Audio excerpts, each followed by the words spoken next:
Hello students, welcome to the course Mathematics 3. Yesterday I have given you notes on Boolean algebra. Today I am explaining Boolean algebra.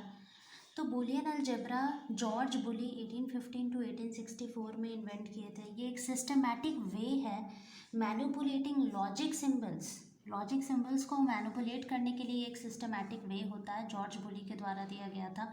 इसमें हम दो binary operation use करते हैं, plus और dot. ठीक है. Unary operation ये ऊपर में डैश जो दिया हुआ है उसको हम यूनरी ऑपरेशन कहते हैं. And two distinct element use करते हैं, 0 और 1.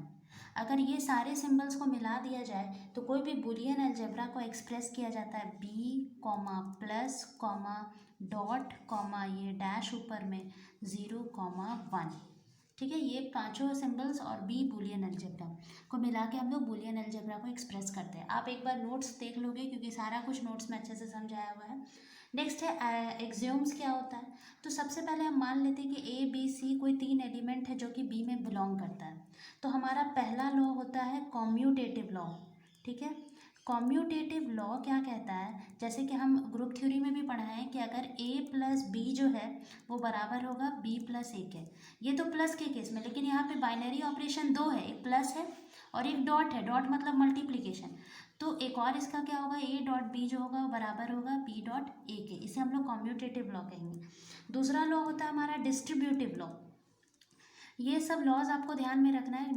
डिस्ट्रीब्यूटिव लॉज में क्या होता है कि अगर हम ऐसे देखें a plus B dot C जो होगा वो आपका बराबर होगा a plus B dot A plus C, ऐसा. और अगर फिर हम इसको एक और तरीके से कैसा लिख सकते हैं, a dot B plus C. तो ये इक्वल होगा मेरा a dot B plus A dot C. मतलब एक बार हम लोग एडिशन कर रहे हैं दोनों के साथ और एक बार दोनों के साथ मल्टीप्लिकेशन कर रहे हैं. ये हमारा डिस्ट्रीब्यूटिव लॉ है. फिर थर्ड है आइडेंटिटी लॉ. आइडेंटिटी लॉ नाम से ही पता चल रहा है कि ऐसा क्या करे, ऐसा क्या ऐड कर दे या ऐसा क्या मल्टीप्लाई कर दे कि मेरा आइडेंटिटी आ जाए. मतलब ए में 0 ऐड करेंगे तब मेरा आइडेंटिटी लॉ होगा फॉलो. और दूसरा केस, ए में अगर हम 1 मल्टीप्लाई करेंगे तब मेरा आइडेंटिटी लॉ आएगा. फोर्थ होता है, बहुत इंपॉर्टेंट होता है, इसको हम लोग कहते हैं complement law. Complement law. Complement law का मतलब क्या होता है कि ए प्लस ए का कॉम्प्लीमेंट, मतलब ए प्लस जो ए नहीं है. जैसे कि इसको एक फिगर से अगर हम बताएं तो अगर मान लो कि ये पूरा एक यूनिवर्सल सेट है, इसमें इतना छोटा सा पार्ट मेरा ए है, ये छोटा सा पार्ट ए है, तो ये जो पार्ट है इसको हम लोग कहेंगे ए नॉट. तो वही कह रहा है कि ए को और ए नॉट को अगर हम जोड़ देंगे तो पूरा मेरा क्या आ जाएगा, एक 1 के बराबर आ जाएगा. 1 जो कि डिनोट कर रहा है पूरा एक फुल रिजल्ट को. और यही अगर हम मल्टीप्लिकेशन के केस में करेंगे, ए मल्टीप्लाइड बाई ए नॉट, ए का कॉम्प्लीमेंट, तो वो मेरा आंसर होगा 0. तो ये हमारा 4 बेसिक एक्सियोम्स है बुलियन अलजेब्रा का. उसके अलावा भी बेसिक थ्योरम्स क्या है, बेसिक थ्योरम्स. तो देखो बेसिक थ्योरम्स में बहुत इंपॉर्टेंट है क्योंकि ये इससे रिलेटेड छोटे एग्जाम्स में क्वेश्चन आते हैं कि कभी कभी तो डायरेक्टली क्वेश्चन पूछ दिया जाता है कि गिवन एमसीक्यू में आपका कौन सा एमसीक्यू है जो ये लॉ को सेटिस्फाई करा, आइडेम्पोटेंट लॉ. तो आइडेम्पोटेंट लॉ का मतलब हम जैसे कि कल भी बताए थे कि कल हम मल्टीप्लिकेशन के केस में बताए थे कि अगर ए स्क्वायर इज इक्वल टू ए आ जाए तो वो आपका आइडेम्पोटेंट लॉ है. तो पहले हम लोग प्लस के केस में ऐसे लिखेंगे और मल्टीप्लिकेशन के केस में ऐसे लिखेंगे, A dot A equal to A. ये हो गया आपका आइडेम्पोटेंट लॉ. दूसरा लॉ क्या होता है, दूसरा लॉ होता है बाउंडेडनेस लॉ. ये सब नाम आपको बस याद रखना है. Boundedness law. बाउंडेडनेस लॉ में क्या होता है कि अगर हम a में 1 ऐड करते हैं तो हमारा आंसर 1 होगा और a में अगर हम 0 मल्टीप्लाई करते हैं तो हमारा आंसर 0 होगा. तो आप थोड़ा सा ये देखो कि आइडेंटिटी लॉ में a में हम 0 ऐड कर रहे थे a आ रहा है, यहाँ पे a में 1 ऐड कर रहे हैं तो 1 आ रहा है, a में 1 मल्टीप्लाई कर रहे हैं तो a आ रहा है, a में 0 मल्टीप्लाई कर रहे हैं तो 0 आ रहा है. मतलब आइडेंटिटी लॉ में हम लोग 0 ऐड कर रहे थे, 1 मल्टीप्लाई कर रहे थे. बाउंडेडनेस लॉ में हम लोग 1 ऐड कर रहे हैं, 0 मल्टीप्लाई कर रहे हैं. तो ये दोनों को आप कह सकते हो कि थोड़ा सा अपोजिट टाइप का है. याद करने के लिए इस तरह का कुछ लॉजिक्स बना सकते हो. नेक्स्ट हमारा होता है थर्ड लॉ होता है, इसी में एब्जॉर्प्शन. क्योंकि ये सब नाम बहुत डिफरेंट है, जो ये सब नाम हम लोग जल्दी सुने नहीं है. डिस्ट्रीब्यूटिव लॉ, आइडेंटिटी लॉ, ये सब सुना हुआ है. एब्जॉर्प्शन लॉ में क्या होता है, एब्जॉर्ब हो जाता है. मतलब कि ए प्लस ए डॉट बी अगर हम करें तो मेरा आंसर ए होगा। बी क्या हो गया, एब्जॉर्ब हो गया। सिमिलरली अगर हम A dot A plus B करें तो भी मेरा आंसर ए होगा। यहाँ पे बी क्या हो गया, एब्जॉर्ब हो गया। चाहे वो एडिशन का केस लो या फिर मल्टीप्लिकेशन का केस लो, दोनों केस में हमारा वही हो रहा है। फिर फोर्थ होता है हमारा associative law. Associative law, associative law पहले भी आप लोग पढ़े हो कि ए प्लस बी प्लस सी, आपका ए प्लस बी प्लस सी इसे हमें लिख सकते हैं। या फिर प्रोडक्ट के केस में हम लोग इसे कैसे लिखेंगे, ए डॉट बी डॉट सी।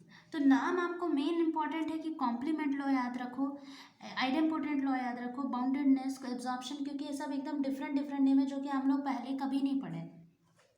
फिर हमारा फिफ्थ लॉ होता है, फिफ्थ थ्योरम होता है uniqueness of complement. Uniqueness of complement, इसका मतलब क्या होता है, यूनिकनेस ऑफ कॉम्प्लीमेंट, कॉम्प्लीमेंट का यूनिकनेस मतलब कि अगर a प्लस एक्स अगर आपका वैल्यू 1 आ रहा है एंड a डॉट एक्स जब आप कर रहे हो तब आपका वैल्यू 0 आ रहा है, तब इसका मतलब क्या हो गया, दिस इम्प्लाइज दैट x जो होगा वो बराबर होगा a के कॉम्प्लीमेंट के।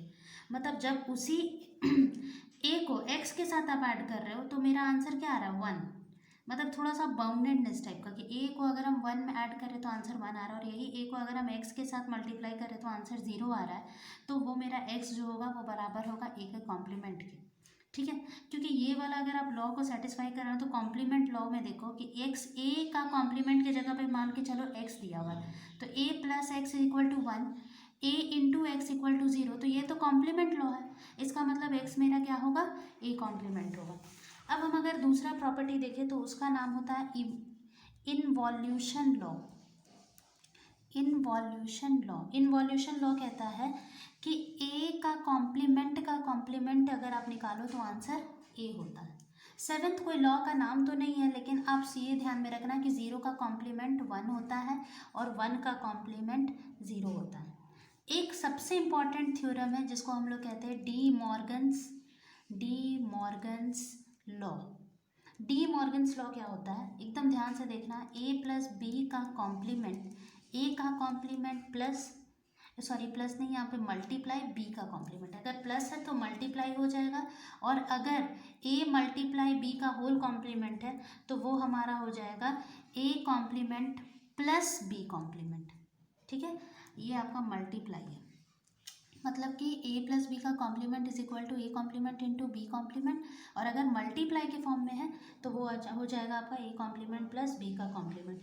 एक छोटा मोटा थ्योरम्स है उसको हम प्रूव करके दिखाते हैं, जैसे कि थ्योरम्स जो हम लोग प्रूव करके दिखा रहे हैं। यहाँ पे पहला थ्योरम है कि a प्लस ए जो होता है वो a होता है, आइडेम्पोटेंट लॉ। इसको हम सॉल्व करके दिखा रहे हैं कि कैसे ये होता है। देखो हम लोग क्या लिख सकते हैं, इसका प्रूफ हम दिखा रहे हैं कि a को हम लोग a प्लस 0 लिख सकते हैं, कोई दिक्कत नहीं है, क्योंकि a प्लस 0 मेरा क्या होता है, आइडेंटिटी लॉ से मेरा a प्लस 0 भी क्या होता है, a ही होता है। ये कहाँ से होता है, बाय आइडेंटिटी लॉ, हम लोग ये चीज़ जानते हैं। ये सब ऐसे ऐसे आप लोग को लिखना होगा कि बाय आइडेंटिटी लॉ, ये हम लोग को पता है कि a प्लस 0 मेरा a होता है।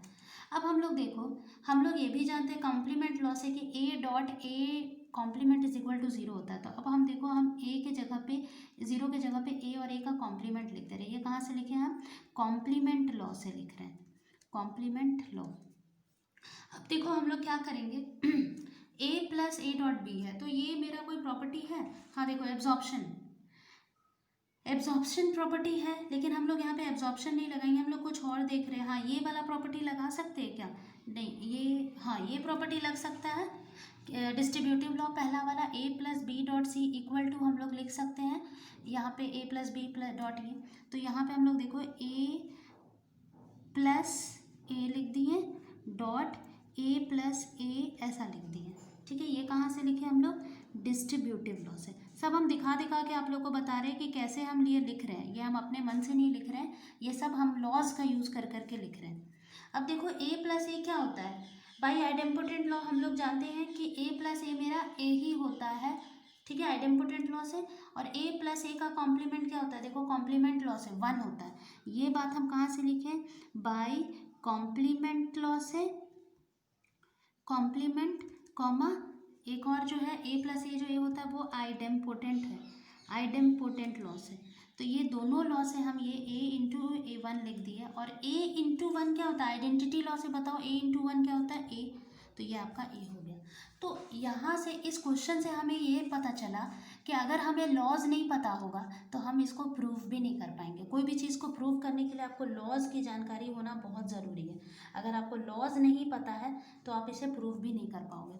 सेकेंड नंबर पे भी वही चीज़ है कि सेकेंड नंबर पे हमारा क्या है, एक और प्रूव करने के लिए हम दिए थे कि A.A है, ठीक है। तो हम लोग इसको कैसे प्रूव करेंगे, ठीक है। तो देखो हम लोग इसको कैसे प्रूव करेंगे, हम लोग इसको A.A को A.A+0 लिख सकते हैं, कोई दिक्कत है। हम लोग इसको A.A+0 लिख सकते हैं, ठीक है, कोई दिक्कत तो नहीं है। अब देखो हम लोग ज़ीरो की जगह पे क्या लिखेंगे, A.A है, ज़ीरो की जगह पे चूंकि हम लोग जानते हैं A.A का कॉम्प्लीमेंट भी ज़ीरो होता है, तो हम ज़ीरो की जगह पे A.A का कॉम्प्लीमेंट लिख दिए। ये हम कहाँ से लिखें, कॉम्प्लीमेंट लॉ से, कॉम्प्लीमेंट लॉ। अब फिर देखो हम लोग क्या कर सकते हैं यहाँ से, अब ये जो मेरा ऐसा हो गया, हम इसे यहाँ से डिस्ट्रीब्यूटिव लॉ से हम इसे कॉमन ले सकते हैं। डिस्ट्रीब्यूटिव लॉ क्या कहता है, डिस्ट्रीब्यूटिव लॉ कहता है कि A अगर A.B + A.C ऐसा कुछ है तो हम A.B + C लिख सकते हैं। तो हम यहाँ पे A.B A का कॉम्प्लीमेंट ऐसा लिख सकते हैं, यहाँ पे डॉट है, ये हम कहाँ से लिखें, डिस्ट्रीब्यूटिव लॉ से लिखें, ठीक है। अब देखो नेक्स्ट हम लोग क्या करेंगे, हम लोग क्या जानते हैं A + A का कॉम्प्लीमेंट क्या होता है, A+ कॉम्प्लीमेंट लॉ से, कॉम्प्लीमेंट लॉ से हम लोग जानते हैं कि A + A का कॉम्प्लीमेंट 1 के बराबर होता है। ये हम लोग जानते हैं कहाँ से, कॉम्प्लीमेंट लॉ से, ठीक है। तो ये मेरा हो गया .1 और A × 1 मेरा A ही होता है, ये हम लोग जानते हैं with the help of identity law से। तो ये भी मेरा प्रूफ हो गया। ये हम कहाँ से लिखें, आइडेंटिटी लॉ से, ठीक है। तो स्टूडेंट्स ये आप लोगों का होमवर्क है कि आपको जो नोट्स दिया गया है उसमें और भी प्रूफ है, प्रूफ थर्ड फोर्थ है, आप लोग एक बार उसको देखो समझो, क्योंकि हम बगल में लॉज भी लिखे हैं कि हम किस लॉ का मदद से उसे प्रूव कर रहे हैं। और साथ में एक क्वेश्चन दिए हैं कि आपको डी मॉर्गन्स लॉ को प्रूव करना है। तो ये आप लोग करके एक बार देखना, अगर आपको नहीं समझ में आएगा तो हम उसे नेक्स्ट क्लास में बताएंगे, लेकिन हम ये उम्मीद करते हैं कि ये सब चीज़ आप लोग को समझ में आ जाएगा। साथ में आज हम एक और PDF दिए हैं जिसमें बूलियन अलजेब्रा 2 लिखा हुआ है, ठीक है ना। उस PDF में भी बूलियन अलजेब्रा से ही रिलेटेड क्वेश्चंस बताए हुए हैं।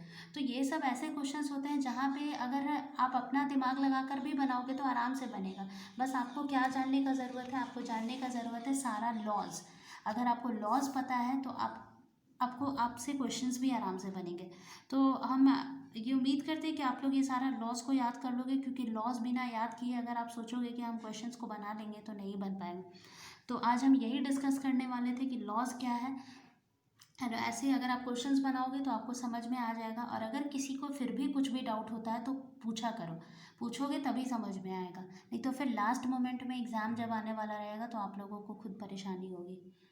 तो आप एक बार सारा कुछ पढ़ लो, अगर कुछ भी डाउट होता है तो उसे पूछो। Thank you.